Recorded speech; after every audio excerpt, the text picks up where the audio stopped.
एक छोटा सा कुत्ता इंसानों की तरह भेड़ों की ऊन नोचने लगा। उसे अपने पंजों की रफ्तार धीमी लगी तो उसने सीधा अपना मुंह खोला और एक ही झटके में ऊन का बड़ा गुच्छा काट लिया। फिर वो उस ऊन को मुंह में दबाकर हवा में उछाल देता है और कुछ ही सेकंड में वो ऊन गायब हो जाती है। आखिर ये हो क्या रहा है? असल में ऊन काटना कुत्ते का काम नहीं था। उसका काम सिर्फ भेड़ों को इकट्ठा करके मालिक के पास लाना था। बाकी समय वो बस खेलता और प्यार पाता था। ऊन काटना एक कला थी जिसके लिए खास औजार और सालों का अनुभव चाहिए। बूढ़ा आदमी बड़े आराम से भेड़ों का ऊन उतारता, फिर उसे हवा में उछाल देता और अपने औजार से उसे घुमाता रहता। कुछ ही देर में वो ऊन आसमान में बादल बन जाता। जब सारे भेड़ों का ऊन कट जाता तो बादल इकट्ठा होकर बारिश बन जाते और हर बार जब बारिश के समय वो बूढ़ा कुत्ते के सिर पर टोपी रखकर उसके साथ बैठकर सूरज ढलते देखता। दिन ऐसे ही गुजरते रहे, सीधे सादे मगर खुशियों से भरे। लेकिन उन खुशियां ज्यादा देर नहीं टिकती। एक दिन कुत्ता हमेशा की तरह भेड़ों को इकट्ठा करता है पर बूढ़ा नहीं आता।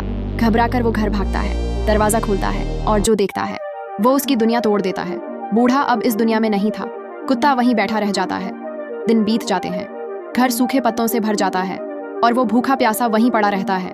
वो भी मर जाना चाहता था, लेकिन तभी बाहर से भेड़ों की आवाज आती है। वो बाहर निकलता है और देखता है पहाड़ सूख चुका है, पेड़ खत्म हो गए, चारों तरफ बस कांटे और रेत है, क्योंकि अब कोई ऊन नहीं काटता और बारिश भी बंद हो चुकी है। भेड़ें प्यास से तड़प रही थीं। तभी कुत्ते को समझ आता है अब उसे ही बूढ़े का काम करना होगा। वो कोशिश करता है लेकिन उसे कुछ नहीं आता।